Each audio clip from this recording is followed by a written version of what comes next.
Yeah. I grew up in a small So the city. things might be a little more. Closing, what's available, closing? Everything's changing now with the phones. Oh, it is. Right. Yeah, I'm a lifetime member of the New York I thought you might have more knowledge than part. Agricultural Society. We just had a big annual meeting in Syracuse, which is 400 or 500 people go every year. It's pretty. It's all in just the Cornell panel they had the night before was just fascinating. The stuff they're working on, technology and. She's actually going. Regulations and all this stuff. Oh, See how things, Yeah. progress to a certain point in the technology and the way the world is. Takes it to the Everything. next level. Yeah. Thanks. You do it? Not keeping up with them and all the outside.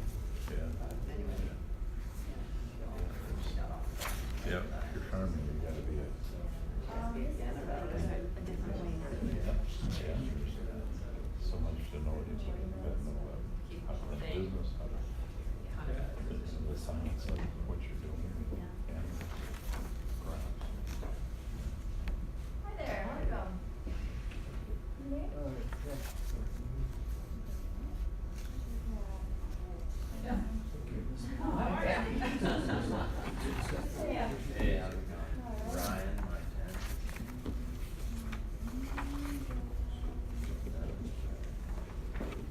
Are you on our? Yeah, I thought so. I don't know. That's fine. So As long as you- get you're emails that speaking? you- Yeah. Becky Thornton with the Alright. You like this? You got it? priest in the store.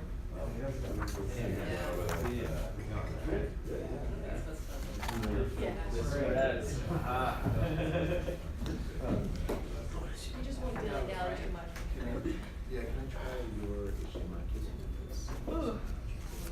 I just said. And I came out of it. The camera's working. I have my laptop too. Luckily, it was. Okay, yeah. It just stopped working. You know, it just, did you try just redoing it? Yeah.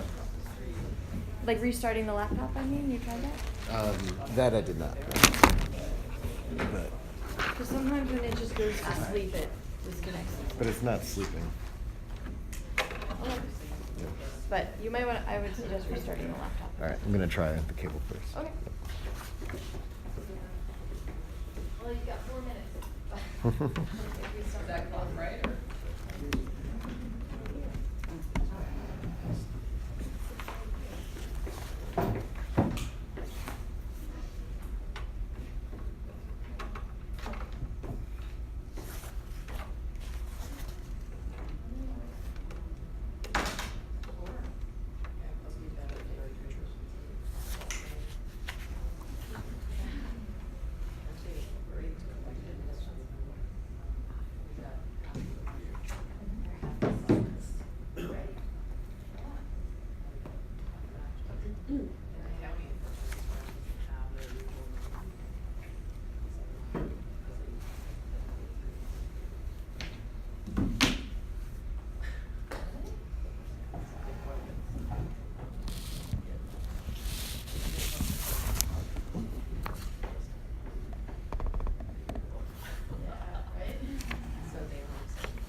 sit so I can advance the PowerPoint. I don't know. You have the YouTube thing on. Yeah, let's go. I did. Yeah,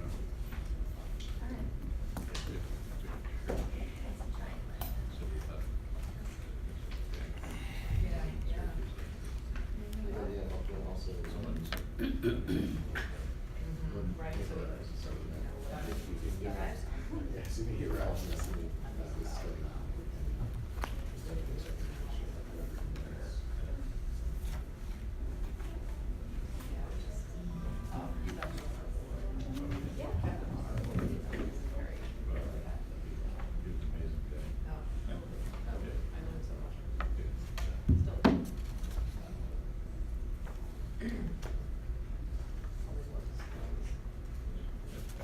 I think we'll get started, hopefully. Michelle with Michelle. I might just give a quick introduction and we'll say. Sure. Your name. Okay.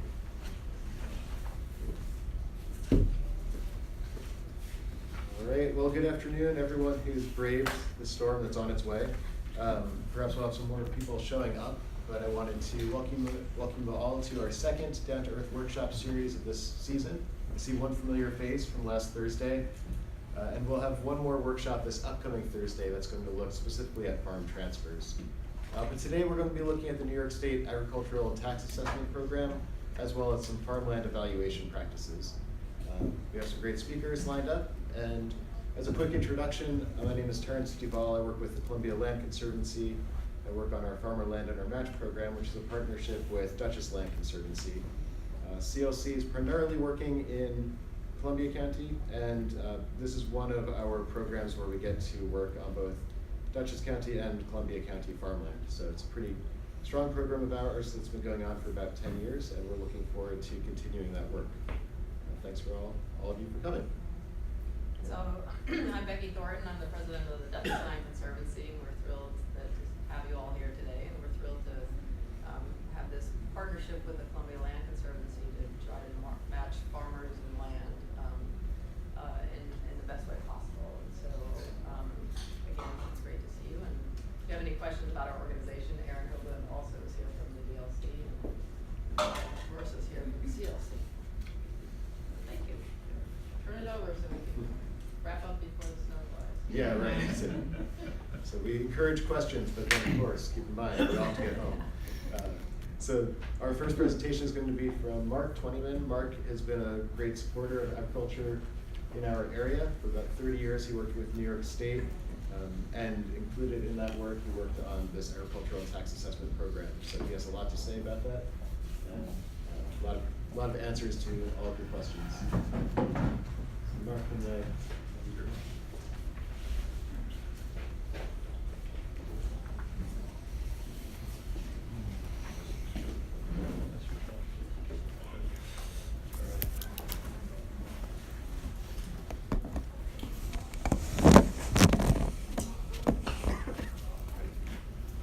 Well, good afternoon. Wave your hand, or if I'm not speaking loud enough. I have hearing aids now, so I can hear myself. But anyway, this program, yeah, go ahead. Quick, yeah.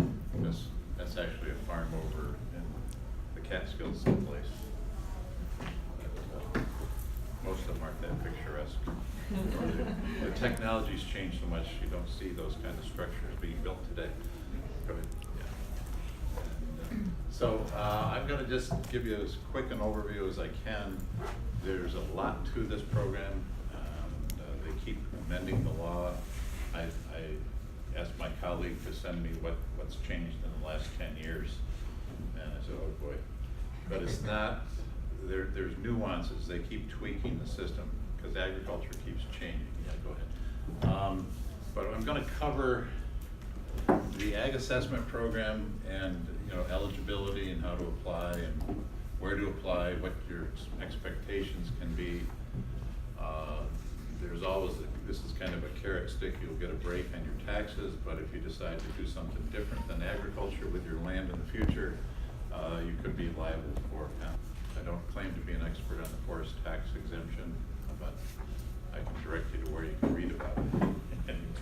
So, go ahead. So the law was, I was still in college when this law first passed, and it's the main fundamental concern way back in the '60s were land being lost to non-farm uses, and part of it was the discouragement because taxation in New York State on farmland was high, and so they were trying to there was a Rockefeller Commission that came up with some ideas, and a professor that I had at college was actually the author of the original Ag Districts Law. And go ahead. So they've kept changing the law almost every year, one way or another. It's more than just the property tax benefits. Of course, that's the one that's real as far as your bottom line goes. You do have some protection from people who come up from a 212 area code, and they decide they don't like to smell manure. If you're in an ag district, you're protected from nuisance ordinances that would, have caused problems on your farm operation. And it's mostly because, and it doesn't mean you have to do it. You're allowed to do a lousy job. You still have to meet health and safety standards. And if it's a sound agricultural practice, it certainly cannot be stopped. And is it government funded acquisition? There's I don't get into that, so let's go. At the local level, go ahead. There's three things here.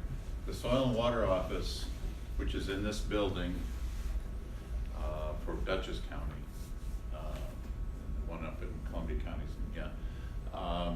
The landowner needs to interact with the assessor and with the soil and water. You have to have your soils mapped on your farmland that's eligible for the program. Go ahead. The important points here, the program's voluntary. You have to sign up, make a conscious decision to sign up every year for this program. And it'll only apply to the eligible agricultural land. And the assessor still has to do their job. If land in Dutchess County generally was $10,000 an acre, they might be assessing you at $10,000 an acre. But the ag assessment will be what will control the upper limit of taxation on your property. Go ahead. And then further, you don't always get an exemption, but that's mostly not true. I mean, most parts of the state now, the assessment is way above the ag assessment, so you will get some sort of an exemption. The level of it varies from you can go to parts of Westchester County or Long Island and it can be 98% exempt because of the regular assessment is so high. Go ahead. Of course, we talked a little bit about the penalty tax if you convert land that has been benefiting from this program. Okay. And the last thing I like to talk about, sometimes people think by virtue of owning land in the country, they called me on the phone when I was working and they said, how do I get the exemption? Are you doing anything with the land? Well, no. So you don't get, you have to have, and we'll get into the rentals and so on in a minute here, but go ahead. And the key phrase is land used in agricultural production. Now they keep tweaking that definition of what's included in that term, but that's the important term. Go ahead. And these are just examples. They've added some things. For example, we talk about sugar bush, maple syrup production is land can be used in agriculture, even though it's woodland. Now, recently they've added log-grown mushrooms, for example. the definition list keeps expanding as agricultural enterprises keep diversifying into new areas that we might not have imagined in 1971. And the horse farms, the eligibility has been expanded to just about any kind of horse farm operation. The income used to have to come from the sale of horses, and then they've allowed horse boarding. Now they allow a horse place that has at least 10 horses that gets income from lessons and riding. Yes, sir. What is support land? Support land. Oh, good question. Support land is the land that holds the world together. You know, it's interspersed with the good land. Yeah. And it could be farm roads, you know, roadways that aren't producing are productive agriculture. They're included. Okay. The basics here, you have to have 7 acres of land that's in agricultural production. It can be on more than one parcel. You can have, you know, multiple parcels. You can have a 2-acre parcel, but if you have more than, you have a collection of at least 7 acres of land on all of your parcels that have been farmed in the last 2 years. Now, this 2-year use requirement was basic in the law in its beginning. They didn't want, at that time, wanted people just getting into the program that have not been in continual ag production. That thinking is changing right now. Albany may change this to say farmland is being used. There's no longer a 2-year use requirement. That hasn't happened yet, but it's likely that it will change. Okay. The gross sales for the last 2 years at $10,000. When the law was passed in '71, $10,000 was a lot. And if it was adjusted for the consumer price index, it would be about 50,000 now. But that's works to the benefit of the farmer. And go ahead. Farm woodland can come along for the ride on this program. Up to 50 acres of farm woodland per tax parcel. If you had more than that, then it would not all get the exemption. That's the limitation on that. If you're renting your land out because you're not farming the land yourself, the land that's being farmed can be eligible, but the woodland would not be if you're not the one grossing the $10,000. So multiple parcels, renewals can be made on, well, I probably need to edit this. Bob Wright is the new guru of this. He's in there in the Syracuse office. But they have simplified the process, and as technology changes and processes changes, they have reduced the eligibility requirement for renewals to a simple, almost like a postcard kind of thing. Go ahead. Okay, eligibility, you look at all the parcels as one entity for determining eligibility. So if there's a 2-acre parcel, I mean, the gross sales collecting on all of these has got to be over 10,000. Go ahead.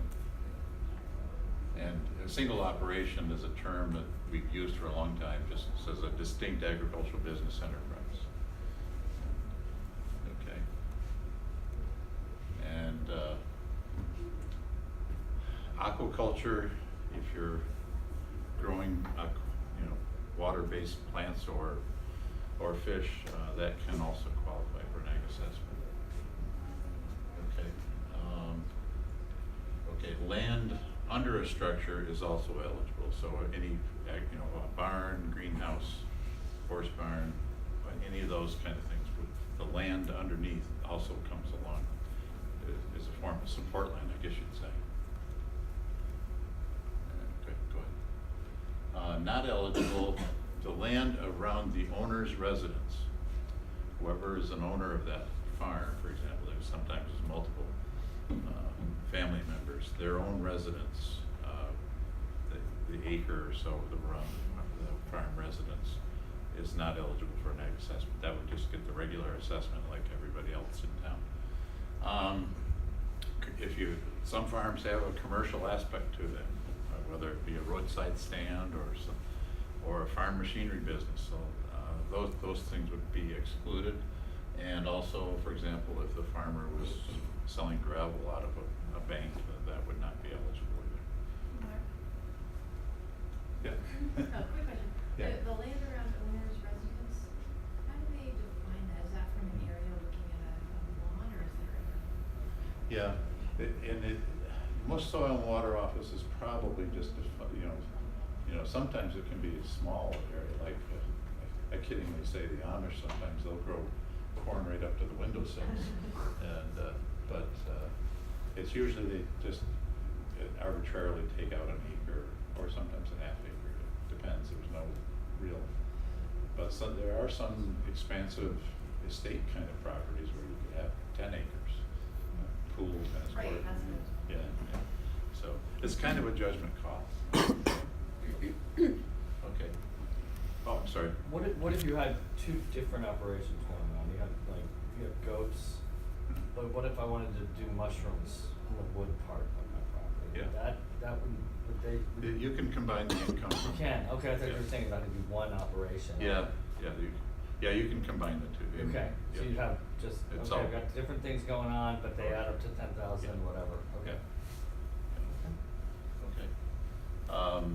The 7-acre minimum requirement, okay, and it can be a combination of, okay, go, for your rented land.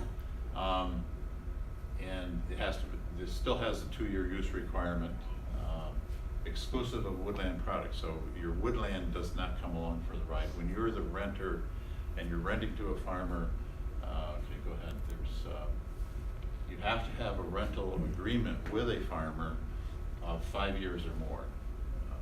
It says written, and there is a form for that.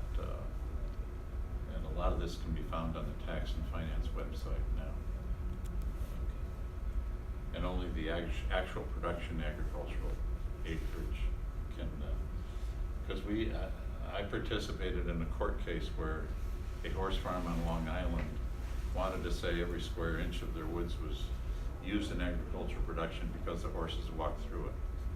And this was, place was assessed for $46 million. So the ag assessment could have been significant. The owner lost that case. And anyway, so,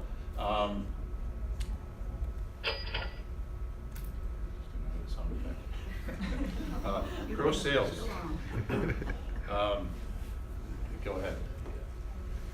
It means the actual proceeds from sales. Sometimes people will say, well, I've got $10,000 worth of hay in the barn. Well, sell it, and then you can't just say it's there. Okay, go ahead. And the landowner needs to be able to adequately document sales, go ahead, through some sort of either receipts and so on. And this law recently was changed a little, so the farmer or landowner, I think it's an affidavit kind of form, where they just fill it out and just say everything is the same as last year. Please renew my ag assessment. But the onus is on the landowner to be able to prove to the assessor if the assessor, I mean, sometimes you have 1,000 cow dairy farm, that's a no-brainer, it's going to be eligible. But, so the assessor can ask for those. Yeah. Once in a while, the crop is processed on the farm. Well, for example, grapes.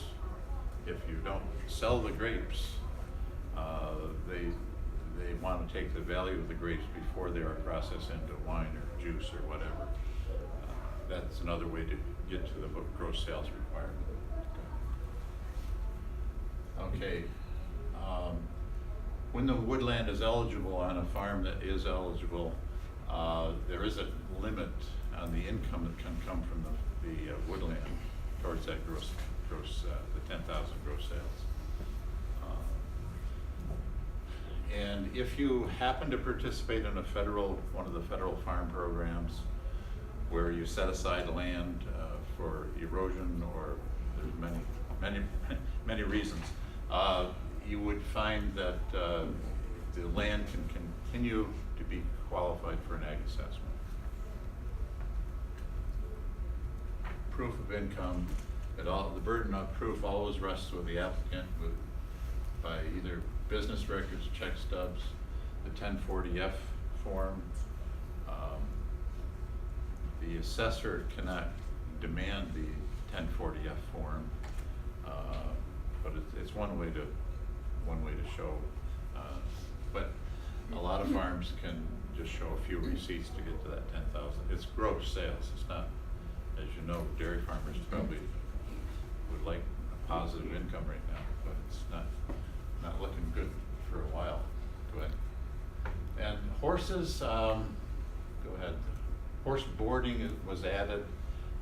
The sale of horses has always been eligible, but then they said there was questions whether a horse boarding operation. Now if it's a 10 horse or more operation and they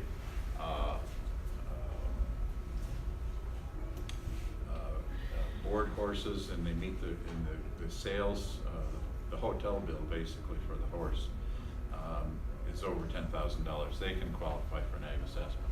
Okay. Horse racing properties are not eligible.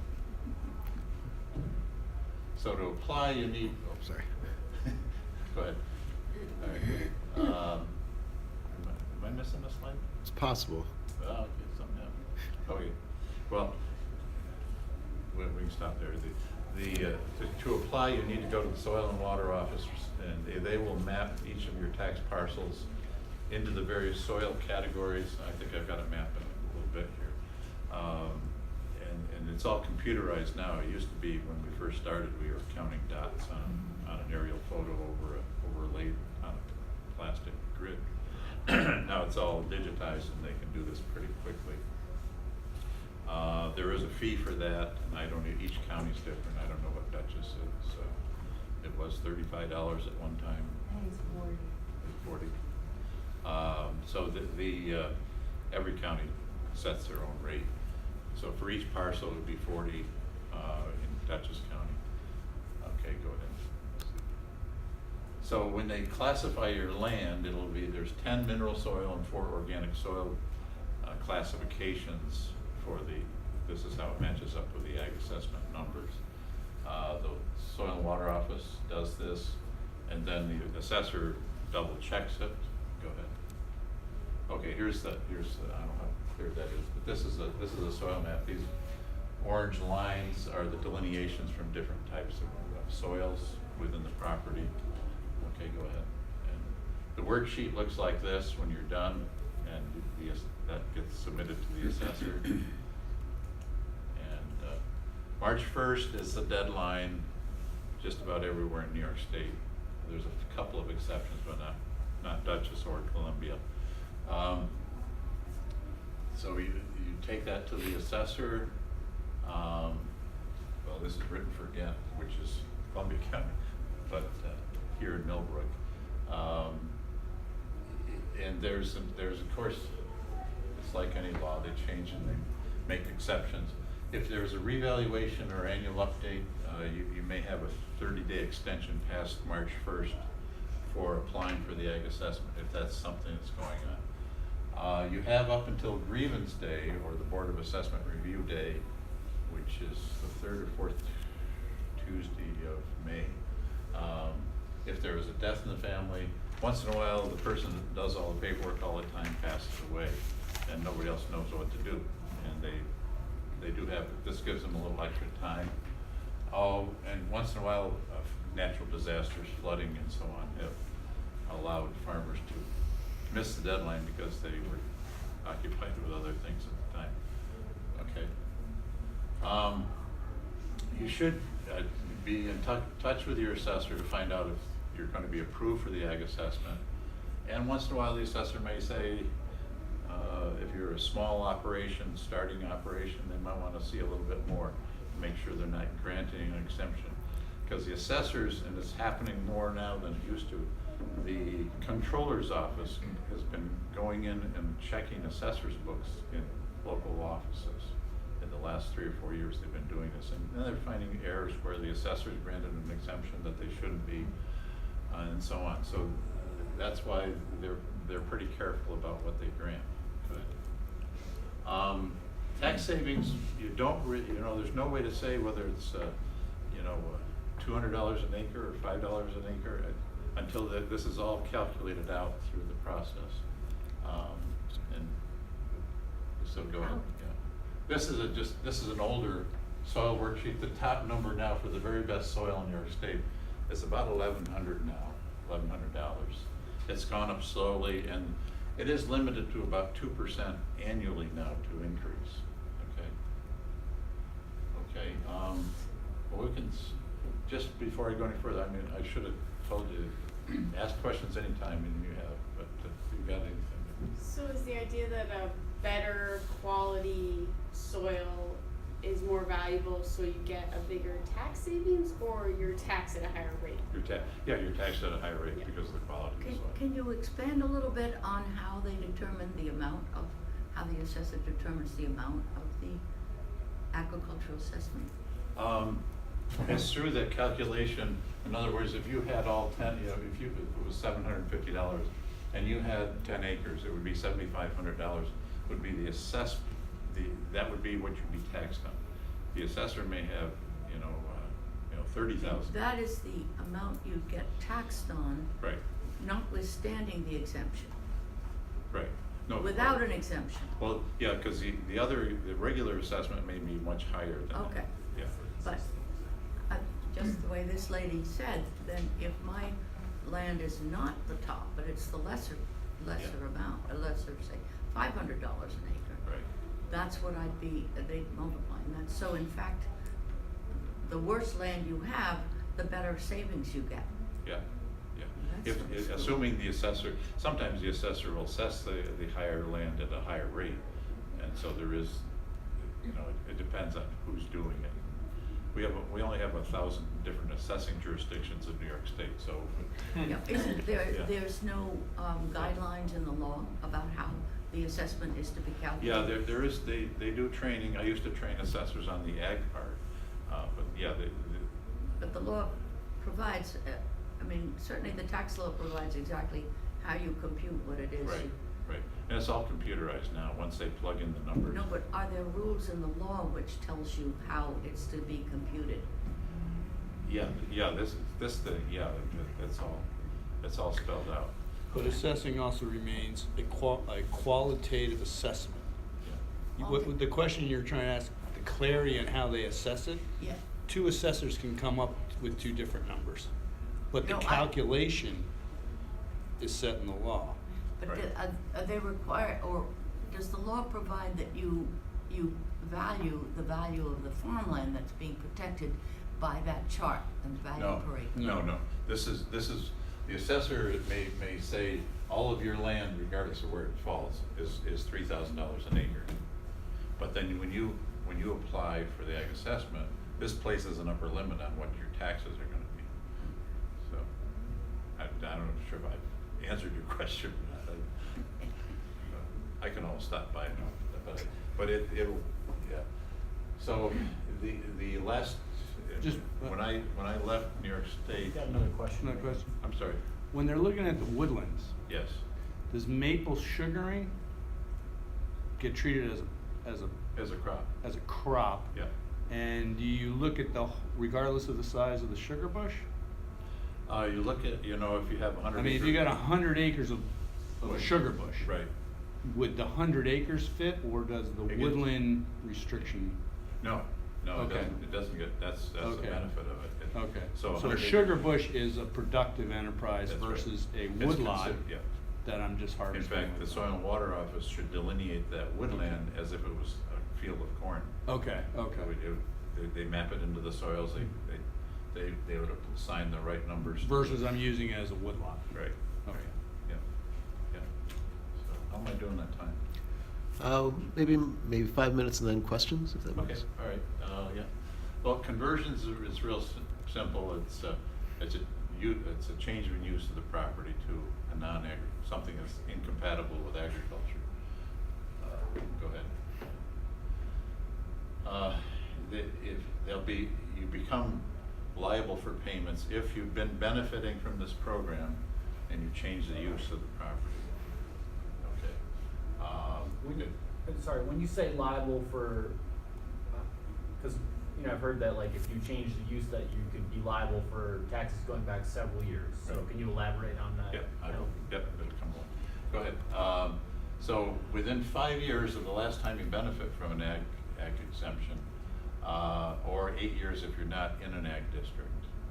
There are cases where you're not in an ag district, but you can still be eligible for the ag assessment. So it's 8 years, 5 years. If it's not benefited in the last 5 years, then there's no some people call it a rollback penalty, whatever they want to call it. It's okay, go ahead. There's go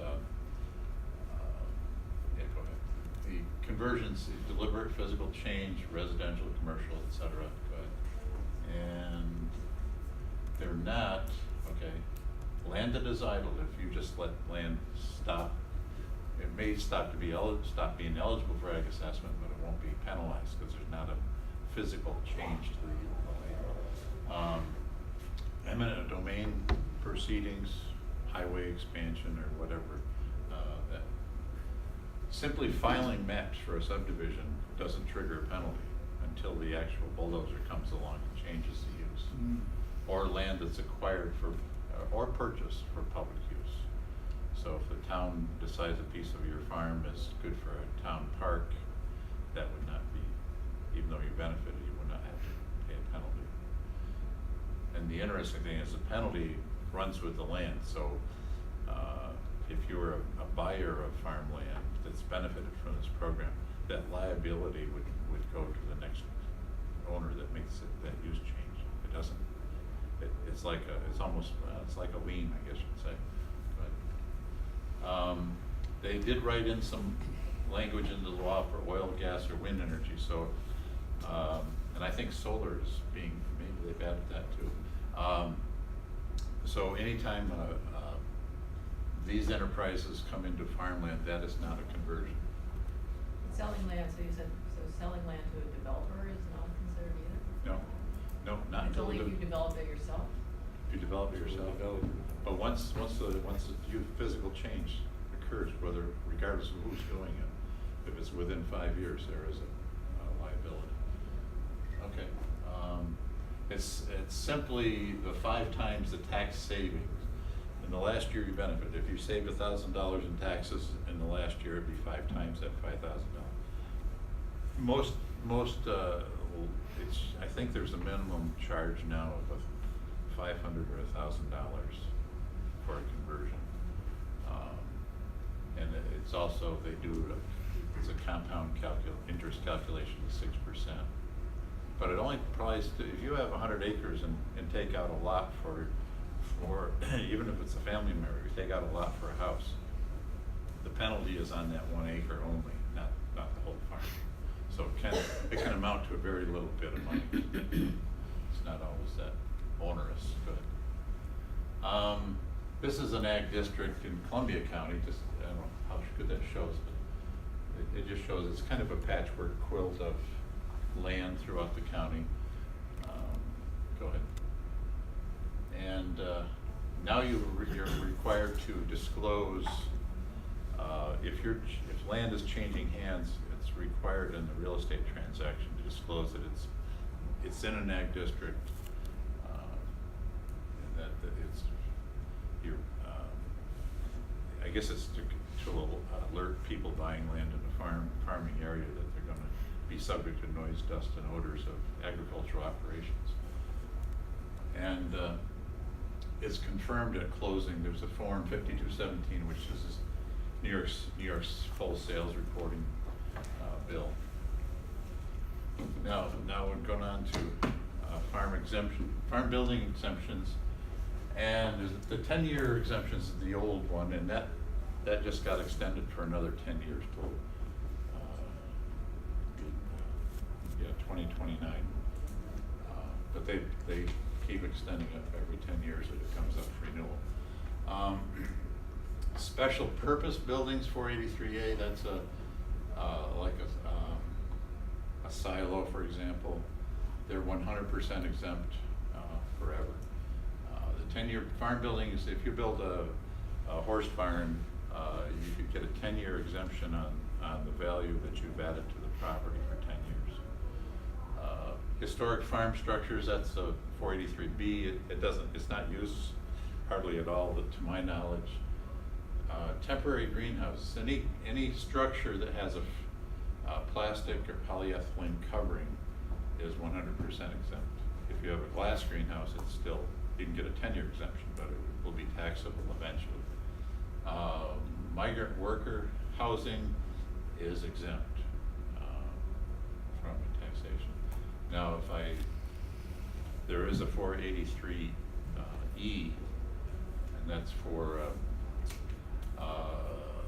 the methane digesters that are on some dairy farms. They are 100% exempt. There's a historic barn tax credit, 25% of the expense you incur in maintaining an old agricultural structure before 1936 is a refundable tax credit to you in New York State. The school tax credit, all the eligible land and buildings that are in ag production, school taxes paid on that can become refundable. There's a lot more to that as far as income eligibility and so on, but most farmers can qualify. The forest tax exemption is a 480A exemption. Go ahead. On this one, you need 50 acres of woodland with a forest management plan. It does amount to an 80% tax reduction on woodland. And there is you pay a 6% stumpage tax when you do harvest from the woodland. And again, there's another penalty, and it's actually more onerous converting forest land. And you don't have to be a farmer to get the forest tax exemption. Go ahead. These are, I don't know if you've got a handout for this or not, but. And I'll be sending this around afterwards as a PDF. That's the where you can access a lot of information. The forms and everything can be accessed there. Go ahead. I guess that's about it. That's my very abbreviated. Well, thank you, Mark.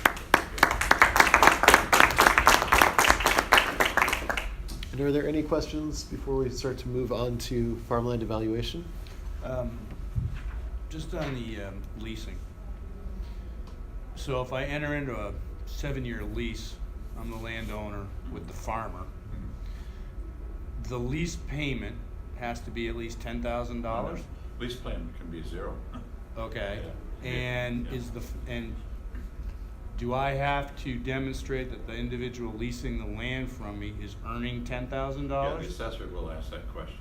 Okay, so the lease payment's not as important as what the gross revenue generated from the farm. Yeah, and the land you're renting might only produce $2,000 of his total 10,000. It's still that. It's considered as a total. That's So right. if I've got 8,000 coming on land I own as the farmer, and I'm getting the other 2,000 from land I rented from you, it's the 10,000 for both. That's right. Okay. Yeah.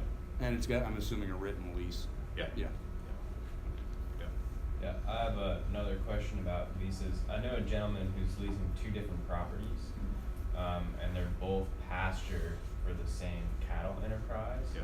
Does he need to prove 10,000 gross separately for each property because they're 2 different property No. owners? As long as the farmer that's working the land can collectively show that he's eligible. 10 gross. Both of those properties get the assessment. As long as he's eligible, they're eligible. That's all. I have an 18th century Dutch barn on my property, and I actually renovated, I didn't renovate the barn, but Yeah. I supported the barn and painted it and got rid of the other barn that was gonna tear it down. Is there any ongoing, should I have applied for a tax deduction at the time that I spent about $25,000 in saving this barn? Yeah, you could have. I don't know that, there is a publication, it's like I forgot the number on it, but it explains it in more detail, but. Okay. And I don't know if there's a time limit. Just by having the barn there, Yeah. I don't really spend anything to keep it up now, but did you say there was a tax credit of some sort? 25%. If you spent $10,000, you get 25. If it was valued at $10,000, Yeah. I'd get 25% of that Yeah. as a deduction every Yeah. year? Of the expenditure.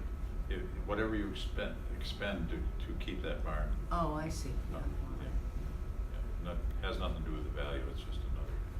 Yes, sir? Well, I just spent a fair amount of money building a new barn, which has migrant, or, not migrant, but farm worker housing within it. How does that work if the migrant workers, or the farm housing is inside of a barn? Is Well, that? the farm, yeah, well, that somehow you'll have to do some allocation. Okay. And hopefully you're friends with your assessor, so. Yeah. What about, what kind of credits back from building the barn? I mean, what are There's a, costs? for the, any, if it's under the 483 exemption, then whatever let's say you build whatever you build, if the assessor says, I'm gonna increase your assessment by $100,000 for this improvement, and you're exempted for the first 10 years from that $100,000 increase. Okay. Exemption. Okay. Yeah. Yeah. And I'm around. I'm right here in Columbia County, and I sell real estate as a hobby. Okay. That's great. Yeah, and if anybody does have further questions about agricultural taxes and contacts us at CLC, we will help you get in touch with Mark, as well as we'll post this PowerPoint onto our website. So thanks, Mark. Oh yeah. This is a good segue. Could you comment about the new structure of the silvopasture type operation? Oh, good question. Silvopasturing. They were starting to talk about that when I was there, and I can tell you, what year did that pass? It did pass. So land, 2014. Silvopasturing, that means woodland pasturing animals. Used to be, didn't qualify. Now they said, okay, but you have to actually have a fence around, you have to have at least 10 acres of your woodland fence for each animal that you use. So it could be a lot of acres. That has to be a permanent fence? No. Okay. No, it can be temporary. Got it. Yeah. That much I know. I don't know a lot about that, but the law keeps changing almost annually. There's some new change, or they expand the definition of land use used in ag production. Mark, did you say it's 10 acres per animal regardless of the animal? Yeah. A sheep or a cow, I don't ride them. Thank you, Mark. Okay.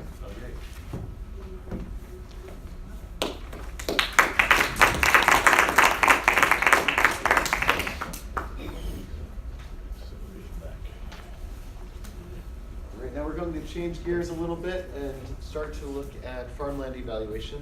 And we have two experts who are here to share some of their expertise with us. The first is Mick Basir, who just asked that last question. For about 18 years, is that right, Mick? You worked for Cornell Cooperative Extension in Columbia and Greene County as an agricultural extension educator.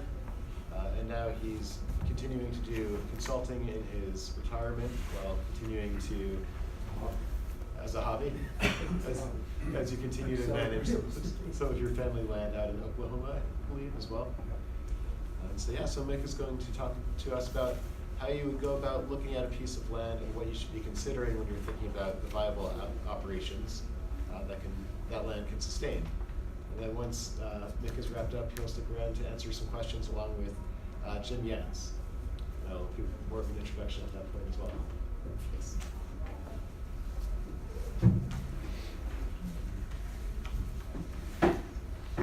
For reference, in the packet of information you all received in your folders, there's a worksheet that looks at site assessment.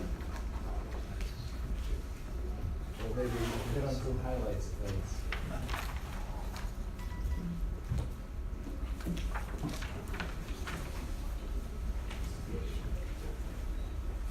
Good afternoon, folks. I'm Mick Bessier. I have been a cooperative extension agent for a long time, seems like, but even longer than that, I was in the production area of southwest part of the world. Ranching and farming and feedlot operations, for the most part, down there. And so when I got up here, I always, well, by all the circumstances that brought me here, it was been quite a trip to get here, but I always thought this was cowboy heaven up here. There's grass and trees, water.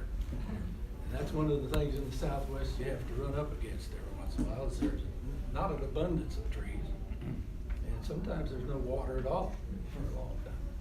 A drought here is a lot different than a drought down yonder. So anyway, if you have land, or if you're getting land or want land, this is one of the best places in the world for particularly grass-based agriculture. There's a lot of good farmland in this part of the world too, but there's an awful lot of good grazing, grass, hay, that sort of thing, land that's fit for it. When I was with Cooperative Extension, I spent a lot of time with homecomers, what I call homecomers, people that are coming back to the land, and getting their share, getting to live out in the farmland and produce something. They wanted to be on the land and produce something. So I got to visit with lots and lots of people.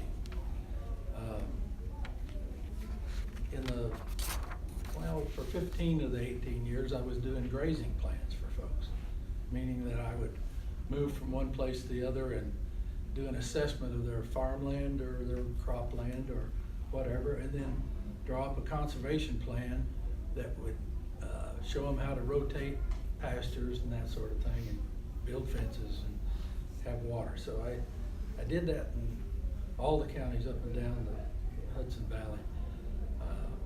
Dutchess County I did some, and I found out that Dutchess County, no offense to anybody, but they're pretty stingy with their books. This is a Bible, actually. This is one of the Bibles that you use in evaluating farmland. Not everybody has access to one of these, but if you ask your Soil and Water Conservation District very nicely, they might give you one. But my first thing in studying land is to read the book. This is just like a Bible, actually. It's inspired work. Back when they did it in the 30s, it was amazing amount of work involved. I don't know, you couldn't do that nowadays. People wouldn't do it. I mean, you could never possibly do that now. We have the GPS, GIS, that stuff now, but it's all been based on the work that those people did in the 30s and the 50s and the 70s. So even though it's modern miracle stuff, it still came from all that hard work those people did. So I don't know how to explain any more than this is actually a Bible about soils. Anyway, it would be good to have one of the, I would like to ask a question, I guess. How many of you folks have land and are trying to figure out what to do with it? And have you looked at the soil survey book? Yeah. And do you find it to be inspiring when you read it? Yes. It's pretty good. A lot of information in there. So first thing I'd say is if you are contemplating a place and you know where it is exactly, if you've decided where it is to sit down with a good book and just read about the land and what you have there. The Soil and Water Conservation District would be glad to give you a map of your place, a soils map, and then you can reference across to the lengthy reading about it in here. They give you a brief excerpt generally about what the soil is good for and that sort of thing, and even capability classes, which is another thing that you need to be studying. This is part of this book and part of general information that you need to be aware of with your soils. If you have a place that may have more than one type of soil on it, so you need to be aware of all of them. If you have some hills and valleys and streams running through it, there'll be lots of different type of soil usually. One place we did a grazing plan, there were 10 different soils on the place. So, and this was a 400-acre place, so it changes rapidly from elevations and all kinds of where the glacier left deposits and all that stuff. Anyway, sit down and read the good book. Columbia Land Conservancy has a book or two that I'd be glad to give you about this stuff, evaluation. American Farmland Trust has got a nice book that I don't know if you have any here or not of that. Not, still. Yeah, not here, but we have them online, so Yeah, you can find them on our they're- website. Well, online is good, but they have good books too. Not to say that this is the best book, but it is one of the first books that you need to look at. I'd say study is the second thing. Sit down with a good book and study the second thing. Study, the book, first of all, and your affinities and inspirations, aspirations, the soil, the topography of the land, water presences, if that's a word, presence, availability of water, open versus wooded areas, how much of each, or in percentage wise, and I always like to get a history of what happened on the place before I would be taking it over. It'd be good to know what they did there before and what enterprises they were engaged in and were they successful at it. If you can find that information out, it'd be really helpful to you sometimes. Sometimes you won't find it out, but generally you can be a detective and find somebody that knows what happened there before. So maybe a visit with your neighbor or the neighbors would be good for it. The next step might be to inventory the resources.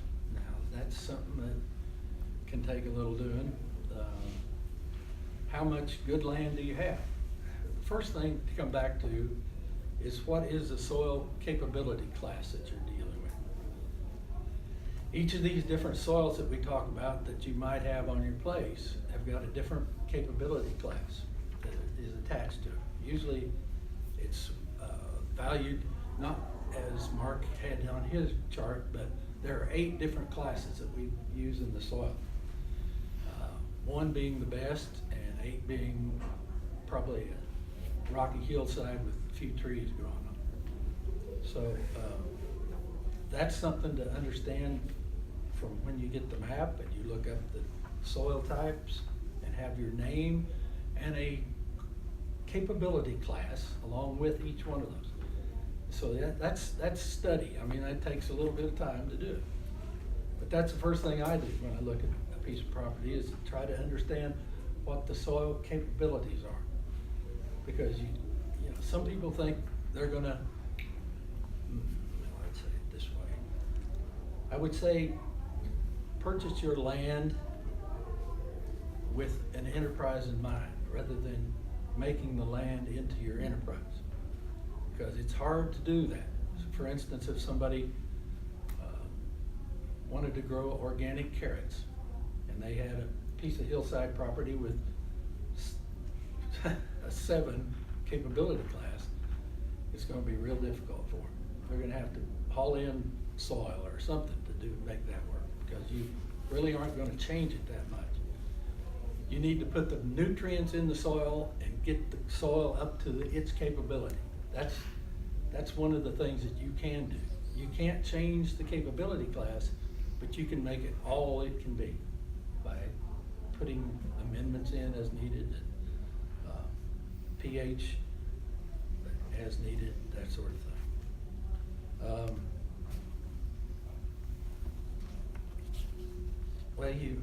when you're assessing the land, you look at all these things, particularly soil, because that's the bottom line. It's like if you're building a house, you want a good foundation. And this is the foundation of all operations, enterprises, pretty much everywhere in this agricultural world. It comes back to the soil.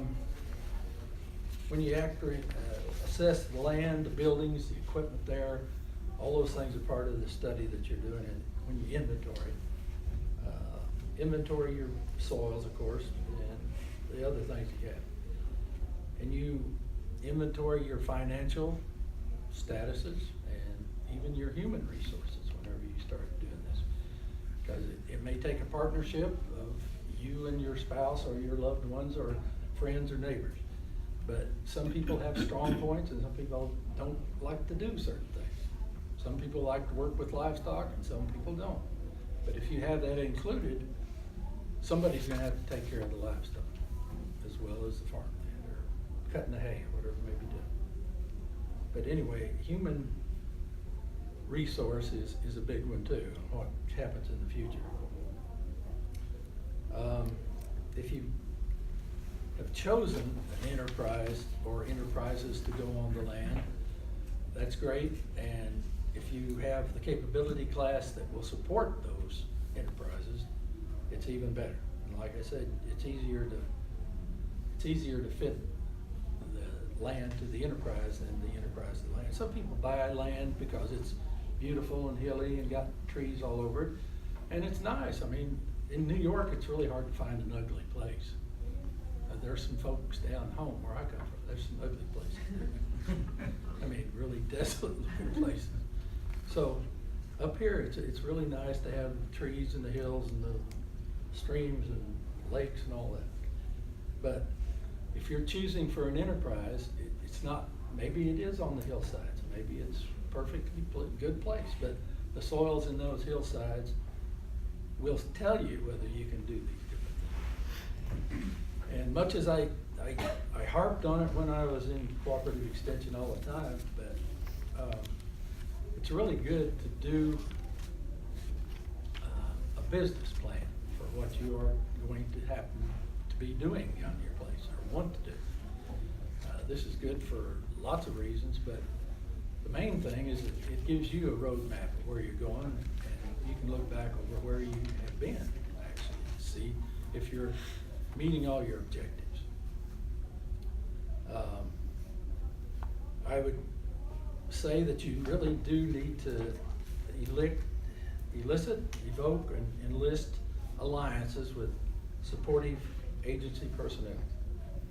Farm Services Agency, Soil and Water, Natural Resource Conservation Service, and RCD, New York State Ag and Markets, your banker, and of course, your one-stop shop at the nearest Cornell Cooperative Extension Association. Anyway, those folks are in the business to help agricultural folks, and that's why they're there, that's why they get paid, so utilize to the full max on those things. Attend workshops and classes and all that stuff, seminars, seeking out relevant information about opportunities on different various aspects of selected enterprises. Network profusely with folks like yourselves, neighbors, and then formulate your business plan from all these things. It can be a rudimentary one too, but a lot of banks require that you have one in place before they'll loan you any money, because they want to know if you have a game plan for making money back and being able to pay it.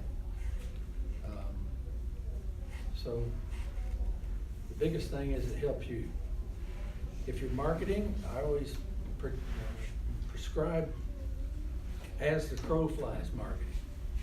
That means if you're marketing a product, market it as directly to the consumer as you possibly can. This brings you more profit and more say in what the price is rather than commodity prices. So you can break you can calculate break-even points and determine profits and set the price rather than take the price. And then affect your production enterprise by producing efficiently, profitably, and sustainably. Piloted by the business plan somewhat, and it's the marketing strategy, and even the seat of your pants from time to time on making these decisions. The biggest thing that I deal with, like I said, is capability classes. That determines what you're going to be able to raise, how much of it. These books will even tell you how much you could possibly raise if the nutrient level is at adequate level or ample level or optimal level. So that's the first thing to look at when you're looking at land. And if you have land, the next thing to look at is if it will support what I want to do. 200 bushel corn is harder to get to happen than 5 ton or acre hay crops or grazing crop. But it can happen on a lot of the land we have, but it's not going to happen everywhere. So use that as your limiting factor. And I like to walk around places and just look at everything. That's the most important part to me after I've determined what soils are where, is to go look and then compare what I've seen on paper to in person on the ground laying there. It has that's really how you feel the land, and that's another thing is to feel what it tells you. There's land will talk to you, and it'll cuss you out every once in a while and disappoint you sometimes too, just like some of your alliances with some of your friends and family. But it's a beautiful thing to own some land. There was a fellow Okie one time said that you should buy land because they aren't making any more of it. That was Will Rogers said that. He said a lot of funny things, but that one is actually partly true. I keep saying that soil does come from rocks and all kinds of different geological turmoil, scraping of rocks together and hillsides washing down, that sort of thing. Soil is forming all the time. It takes about 10,000 years to make an inch, though. It takes a long time to make an inch of it. And one day of a flood can take at least an inch, sometimes more sometimes on a different land. So it's up to us to do the best we can at taking care of the land and helping it to be all it can be, and keeping it at home, keeping it where it's supposed to be. Anyway, if there's questions, we'll talk about it. Yeah, thank you, Mick. That was brief. I know there's an impending storm coming. That's I don't right. wanna talk too much. That's right. I think we'll find a lot of questions. Before There's gonna be. we jump into that, I'd also like to invite up Jim Yance. Jim operates Northeast Dutchess Agricultural Contracting Incorporated. And so I think one step that you might take if you were looking at a piece of land either to settle your operation on, if you were looking to purchase, or if you have land in hand and you're trying to figure out what to do with it, so you might call somebody either like Jim or like Mick and talk through what those options are and figure out if those options would fit with like what Mick was saying, with your overall land use goals. And so right now I'd like to open it up if anybody has questions about, specific questions about their property or how they can approach them.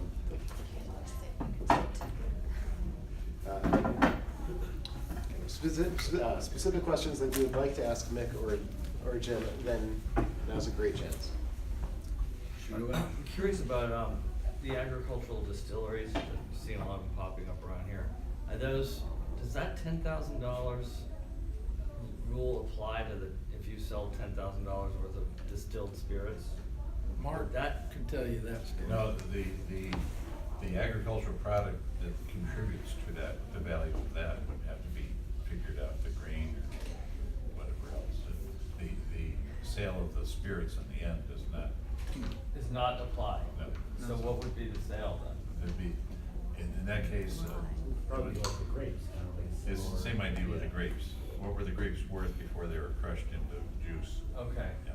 Okay, So- you would have to have the you would have to Yeah. make the grapes, so Right. the product itself is not part of it. That's right. Okay. The hops and the grain, that sort of thing, if you figure out what that's. If you're selling that much of it, right? Got it. Okay. Barley, whatever Okay. you're using for grain. I guess one question I would ask is, you know, obviously there's only so much you can do about the soil that is on a piece of land, but if you're looking at an operation that demands more irrigation than is readily accessible, what are some of the most cost-effective or practical options for you to approach? There's several ways. I mean, the land always offers ways to collect water. We've built some, for instance, on contour water collection systems that will pull water constantly from a hillside as it rains and collect it in a reservoir or feed it directly to something that's growing. And there's shallow wells that can be dug, so water can be achieved. That's one That's of the definitely- beauties of this part of the world, is there's usually water on most Yeah, places. Most places, the water table is pretty high in this area. Does water count as an agricultural product if you sold water?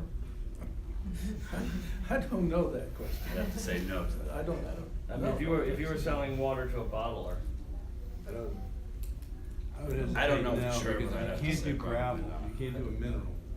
Water isn't anything you produce, water is something you. To have It's a in your mineral, possession. right. Yeah. Good luck, let me know. Yeah. Well, maybe in broad strokes too, can you describe, if you're looking for good cropland, what are some of the basic characteristics, either minimum size acreage, or topography that you would be looking for? It's more specific to what you're looking to do, I would say. Great quality soil, produce, high yields. If you only need a little bit of hay, or you only need a little bit of grain, then you don't need a large piece. But back to what Mick was saying before, if you have a lesser soil, you're going to need a much larger piece to produce that same amount of grain or whatever you're looking for. And different crops as well. For example, orchards will do well on a lesser quality soil than a vegetable garden. Pasture land doesn't require the same quality, again, as something like a vegetable garden. Hay fields too. I mean, another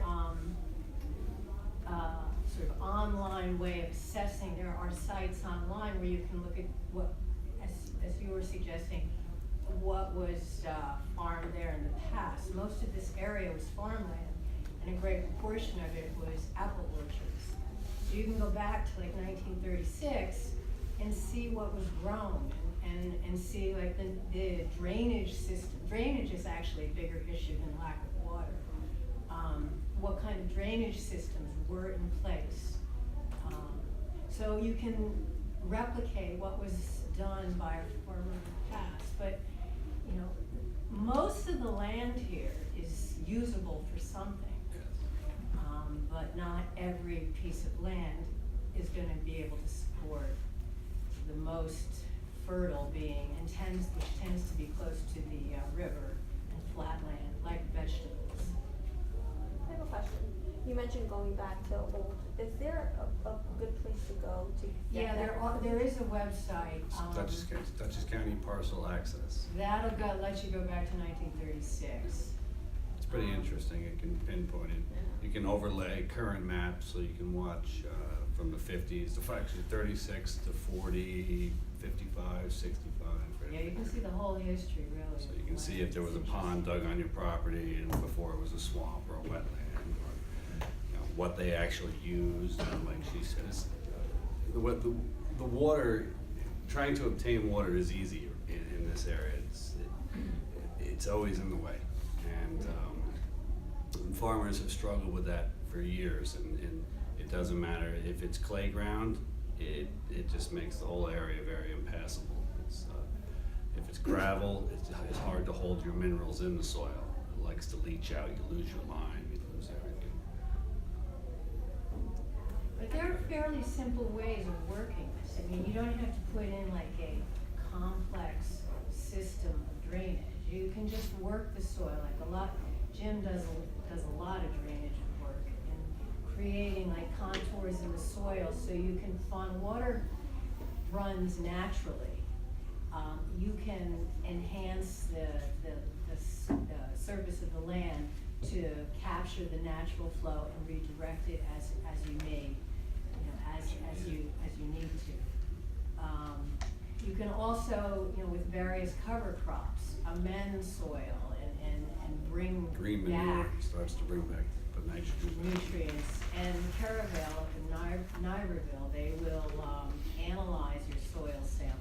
You can do sections of your land, just throw it in a plastic bag, and for $25 a sample, they will analyze what you've got and what amendments you need to produce whatever it is, or to grow whatever it is you want to grow. So, I have a question about the distinction of prime farmland and soils of statewide importance and how that links to capabilities. Is that kind of like the first top 3 capabilities are those distinctions?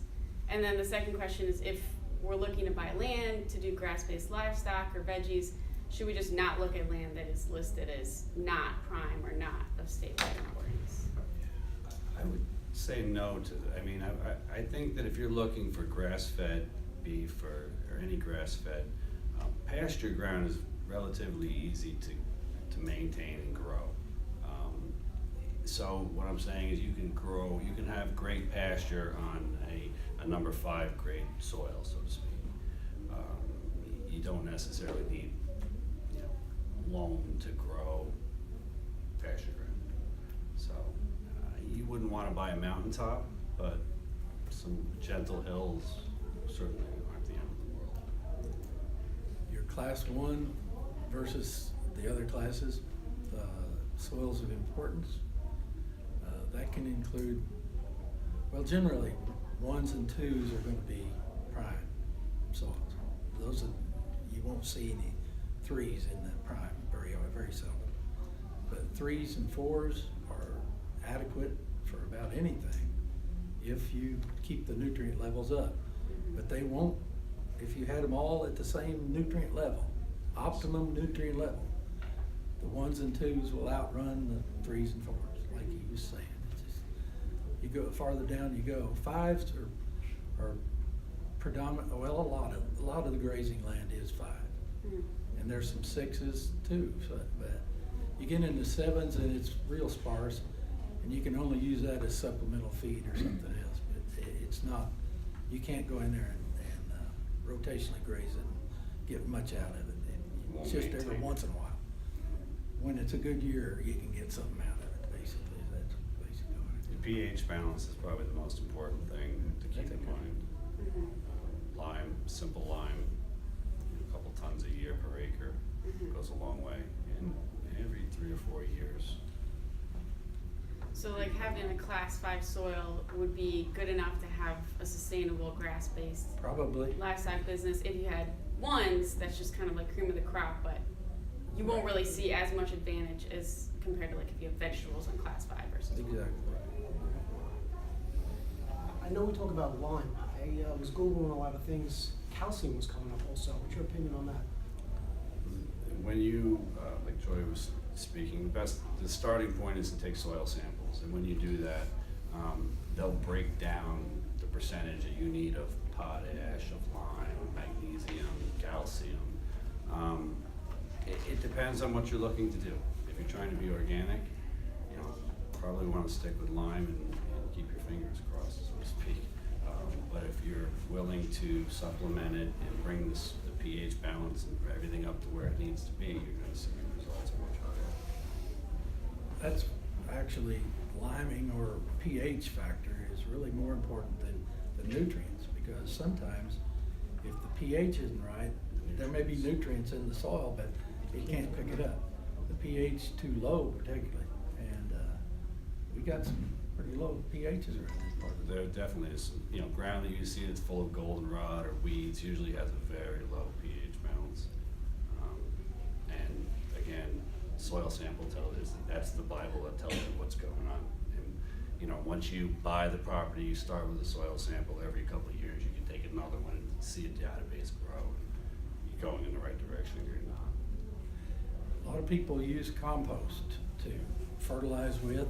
It's, you have to use a lot of it, and it does run off, and there's some disadvantages to it, but it's organic most of the time. Well, you can call it organic, it's really not certified. No, but it's probably the most effective of all the fertilizers. If you knew somebody with a cow farm who could spread manure. It's good in two ways, because the other way is most of the compost that you get, it's commercially done anyway, is gonna have a high pH. So you get two effects with one sometimes.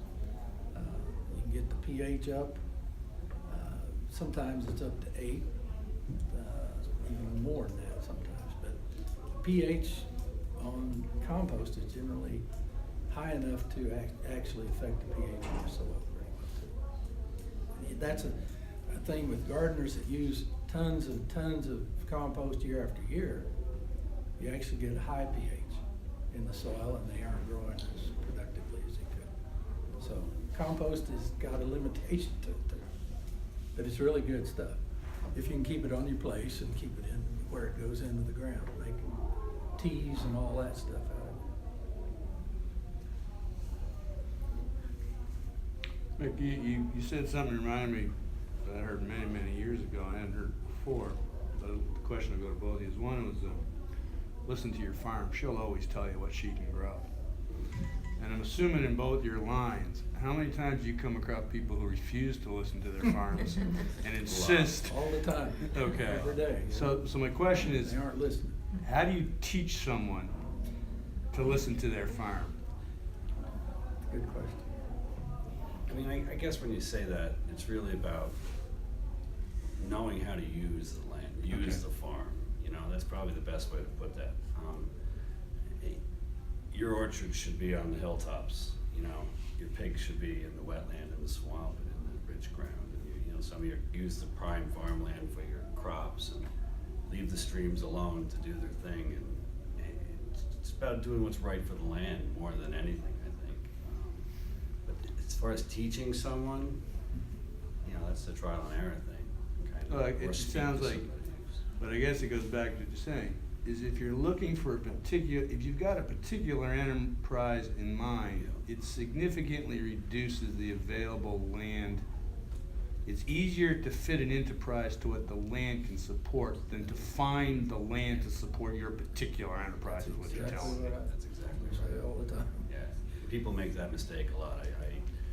I meet with people often, and you know, they're looking to try to convert a swamp into something that's profitable, and it's just It's not gonna happen. It's not gonna happen. And, you have to be realistic about what you're trying to do. And it's expensive to buy these pieces of property and maintain them and turn them into something. And that's the other side of the coin. Is if you can find a piece of property that fits what you're looking for, the bottom line will be much cheaper for you in the end. So.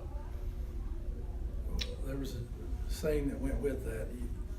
You don't listen to your wife, what happens? Something there'll be. It'll cost you a lot of money at the end of the day. Consequences, right? But, you know, the other side of the coin is you like Nick was saying about the soils, you know, you wouldn't want to try to grow your best crops on something like straight gravel. Right. That would constantly drain out. So all this calcium or anything that you're trying to put in there, it isn't gonna hold, and your crop will run out in a short period of time.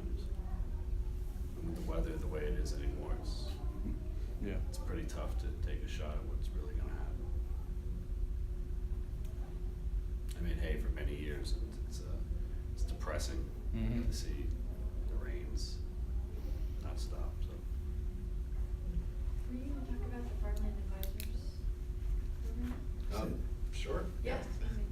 So as part of our Farmer Landowner Match program, we are kind of reinvigorating our Farm Advisors program. And so in the past, we've had volunteers, farmers from this area who will meet you out at your property if you're a landowner, and meet you out at a property you're considering to lease if you're a farmer, and walk through the things that Nick and James have been talking about. And so this is the type of thing that if you get in touch with me, we can go about starting to schedule that. It's going to come up with our new and improved and updated website that's coming on in the next month. And so with that, there's going to be a process for you to sign up for a farm advisor, with the caveat that a lot of farmers are pretty busy to get out there. And so if you're looking for a shortcut, you can also hire a consultant. Columbia, I've done a lot with Columbia, and they've been very good to me over the years, and I have no problem coming out and give you the free consultation to walk and talk and look at your property, and where it goes from there, so be it. But at least you've got some insight to what you're looking to purchase or trying to do. So. I'd echo that too. That's usually.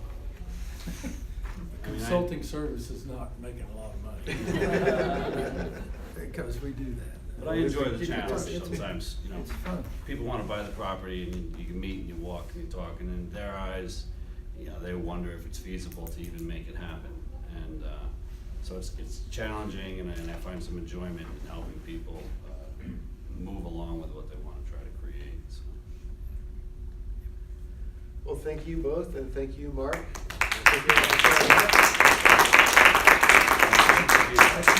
You too.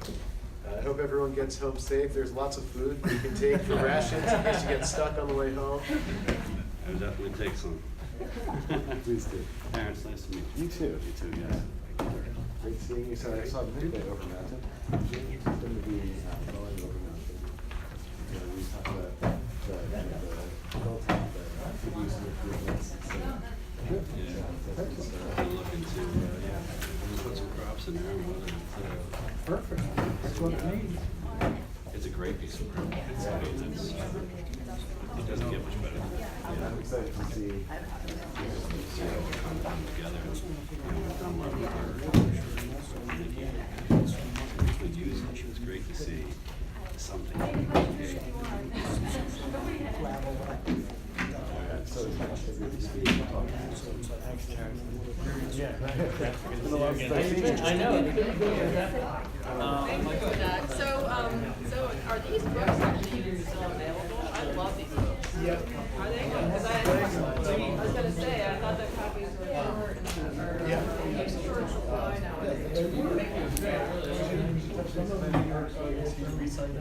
Oh, I am really? getting ready to do that. Yeah, we're gonna do a new lease. Oh, I know, I remember trying to get one time. But you got rid of it? Really? Oh, really? My warehouse boxes. Did you? Mm-hmm. So, all right. They really need to might have do. thrown them out. I don't know, are they available? Did anybody ever do Yes. it? They did, Yeah, okay. you can go online. So all of the capabilities. Miles and miles. Yeah, oh, yeah, great. Million things to get this. Yeah. It's old maps. Oh, they were great, I remember like years and years and years ago when I first learned of these, they're This just is how I used amazing to the amount do of those grades. information. Uh-huh. Yeah. Like you said, with the dots and squares. Yeah, I used to use a overhead projector and make a transparency and then shine it up on the wall and like trace the soil and all that. Windows, I do it on Windows. Oh, yeah, it's great too, yep. I didn't have an overhead projector. I always found it was just so much, so great to read about the capabilities of the systems. It would tell you so much. It was like, like you said, this is like. It's a history lesson. Yeah. Yeah. Nice to see you. Dennis, Bill. What do you're selling real estate? Farms or everything?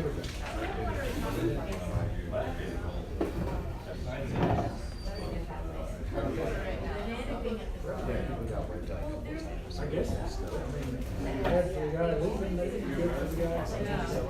Farm, like farms to farm, farms to farmers? Yeah. Yeah, I'm currently working with a farmer. The biggest sale was They're facing their own business, so I step into his,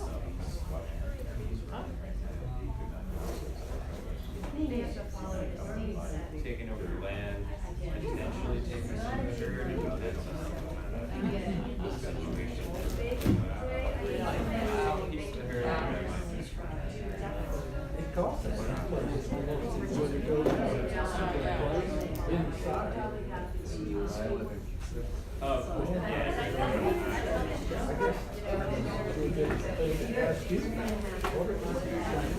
What's it like? I mean, It's all- like, if you were just. what's your email? There's no difference. There was somebody who wanted $35,000 over here. Half mile down the road, 600,000. And the soil capability classes weren't that much. I mean, it wasn't even based on it. It's based on how much of a mountain you use.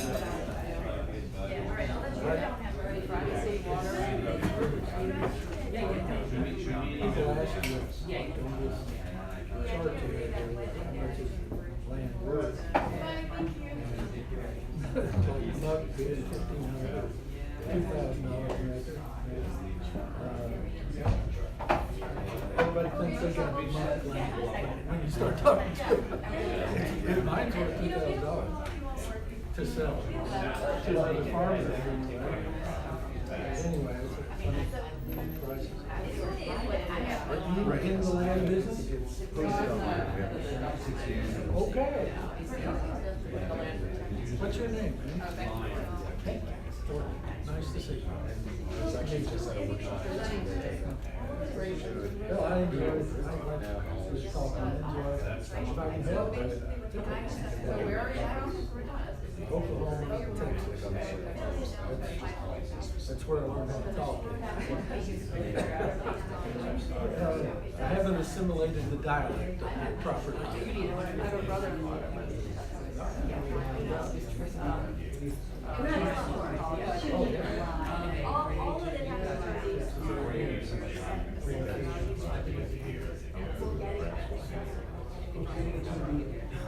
Well, I lived in the sand hills of Western. Sand hills, they got some places in mind. Limited. They were, generally they could, but sand hills in Nebraska, same way. That's all it's fit for.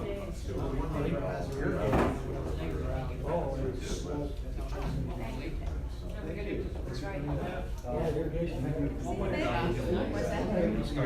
you getting along? Thank You got the you. baby thing figured out? My kids are no longer babies. I know. Are you kidding? You got They're on their way to they're college. school? No, my kids are 10 and 12.